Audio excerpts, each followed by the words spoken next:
It was a golden Saturday afternoon in the quiet town of Brookhaven, where maple leaves swayed gently in the breeze, and families strolled the sidewalks with ice cream cones in hand. But for Tyrese Morgan, the day wasn't about leisure. It was about mission accomplished. Today was his little sister's birthday, and after months of saving every tip from late-night shifts at Miller's Diner, Tyrese finally had enough to buy her the gift she'd been dreaming of, a silver charm bracelet with tiny stars and moons. For a girl who'd grown up with more no's than yeses, it was his way of saying, "You deserve something beautiful too." Clutching his worn wallet tight in his pocket, Tyrese made his way toward Langley's Fine Jewelry, the most upscale store in town, a place he'd passed countless times, pressing his face against the glass, imagining her smile. But as he reached for the door, a flicker of doubt crept into his chest. He was wearing his hoodie, not because he was hiding, but because it was chilly out. Still, he knew how people saw him, a tall black teen, alone, walking into a store where the cheapest necklace cost more than a week's rent. He hesitated, one breath, then another. Don't give them a reason, he told himself. Just get in, buy it, and walk out. Tyrese stepped inside, unaware that what should have been a simple, joyful moment was about to spiral into something far more painful and dangerous. The second Tyrese stepped through the gleaming glass doors of Langley's Fine Jewelry, the atmosphere shifted. Crystal chandeliers sparkled above him. Velvet-lined counters stretched across the room, each showcasing glittering necklaces and diamond-studded rings. The scent of polished wood and expensive perfume clung to the air, but none of it dazzled Tyrese. Not like it should have, because the moment he walked in, Eleanor Hastings, the store's longtime clerk with frosted blonde curls and eyes sharp as glass, looked up and froze. Her smile, rehearsed and polite just seconds earlier with an older white couple, vanished. Her gaze swept over Tyrese like a scanner, pausing a beat too long on his hoodie, his sneakers, the calluses on his hands. She straightened, folded her arms. The warmth in her face cooled to suspicion. Tyrese felt it immediately. That familiar silent accusation he'd met before, at the gas station, at the mall, even walking home from school. "What are you doing here?" The unspoken question shouted louder than words, but he kept moving, calm, respectful, just like his mom had taught him. He walked to the counter, nodded slightly, and pointed. "Hi, I'd like to see that bracelet, please." Eleanor didn't budge. She tilted her head, her tone laced with mock sweetness. "That one's quite expensive." "Are you sure?" Tyrese's jaw tightened, but he said nothing. Instead, he reached into his pocket and pulled out his wallet, carefully unfolding the bills he'd spent months saving. "I've got it," he replied, voice steady. Eleanor's smile didn't return. Her hand drifted slightly toward the phone beside her. And just like that, Tyrese realized, he wasn't here to buy a bracelet anymore. He was on trial. Tyrese reached for the bracelet, his fingers trembling just slightly. Not from fear, but from the weight of Eleanor's gaze drilling into him like a spotlight.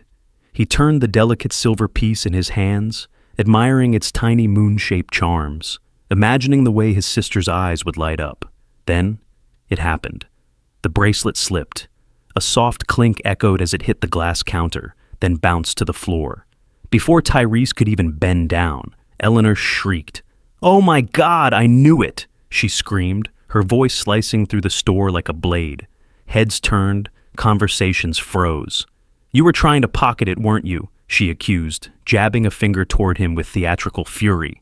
"You thought you'd get away with it!" Tyrese's chest tightened. "No, I didn't!" But she was already on the phone. "We've got a thief," she barked. "Young black male, hoodie, send someone now." Everything shifted. The glances of the customers turned hostile, purses clutched tighter, jaws clenched. No one asked questions. No one offered a pause. Tyrese stood there, stunned, not by what she said, but by how eager everyone seemed to believe it. The sirens came faster than Tyrese expected. He hadn't even finished explaining before Eleanor slammed the phone onto its cradle, her voice having cut through the air like a siren of her own. Black male, hoodie, attempted theft. Just moments ago, the store was filled with murmured conversations and delicate laughter. Now, silence pressed against the velvet walls like fog before a storm. Tyrese stood still, heart pounding like a war drum in his chest. His hands trembled, not from guilt, but rage held back. He looked down at the bracelet still lying on the tiled floor, the one he had dropped accidentally. That clink on the glass had become a trigger, a weapon. In that moment, Tyrese wasn't a customer. He was just another headline waiting to be written. Tyrese's breath was shallow as the handcuffs hovered inches from his wrists. Sergeant Nolan's voice was sharp, unwavering, as if he had already written the ending of this story before it began. "I didn't steal anything," Tyrese managed to say, voice low but steady. "Tell it at the station," Nolan snapped. But Tyrese didn't panic. He didn't run. He reached, slowly, carefully, into his pocket and pulled out his phone. "Who are you calling?" Nolan asked, impatient. "My mother," Tyrese replied, already dialing. "You'll want to wait for her." The officers exchanged glances. Eleanor rolled her eyes with a mocking scoff. "What's Mommy gonna do? Cry racism?" Moments later, the store's front door swung open again. But this time, silence followed. A woman in a crisp navy suit stepped inside, heels clicking like a judge's gavel.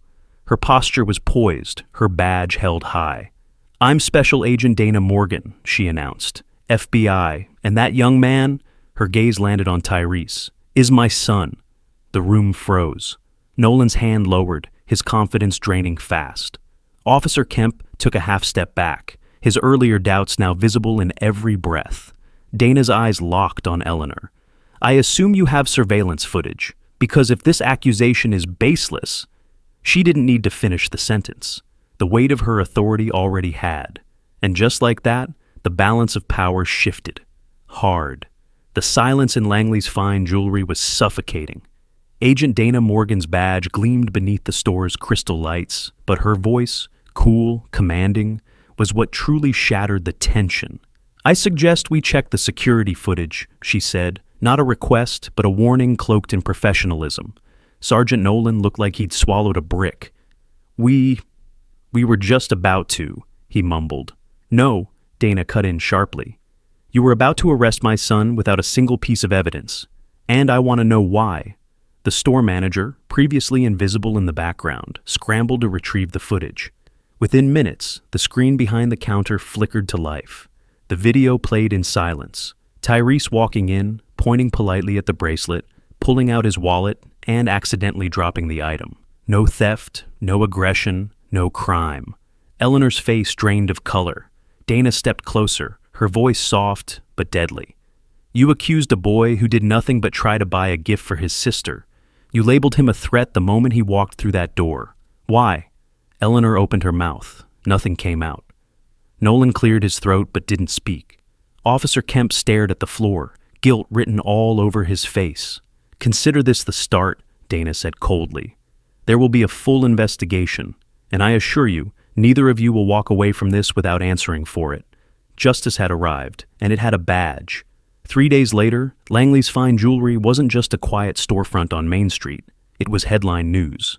The footage of Tyrese Morgan's wrongful accusation had gone viral. News outlets ran the story across every platform. Social media erupted with fury. The store's reviews were flooded with one-star ratings, and hashtags like #Justice for Tyrese and #racial profiling exposed trended nationwide. Eleanor Hastings had been placed on indefinite leave. Rumors said she was fired, though the store refused to confirm. Meanwhile, Sergeant Nolan was under internal investigation after body cam footage revealed how quickly he escalated the situation. No questions, no evidence, just cuffs. But for Tyrese, justice didn't taste as sweet as he thought it might. He sat on the couch at home, phone in hand, scrolling through articles he could barely bring himself to read. Every line praised his composure, his mother's authority, the outcome. Yet all he could think was, what if Mom hadn't been FBI? What if Kemp hadn't hesitated? What if there weren't cameras? His thoughts were interrupted by a familiar voice. "Tyrese, look what Mom got me." Life lesson. Never judge by appearances, and never stay silent in the face of injustice. Tyrese's story isn't just about a misunderstanding in a jewelry store. It's a powerful reminder of how deeply prejudice can shape our actions and assumptions, often without us realizing. All he wanted was to buy a gift for his little sister. He worked hard, saved every dollar, and walked into that store with hope and love in his heart. But because he was a young black teen in a hoodie, He was immediately treated as suspicious, accused of theft, and nearly arrested, all without evidence. What changed the outcome wasn't just the fact that his mother was an FBI agent. It was the truth, Tyrese's composure, and a parent who refused to stay silent. The lesson here is clear. Don't judge people based on how they look or where they come from. You never know their story, their struggle, or their strength. And if you have a voice, use it to stand up for Hueu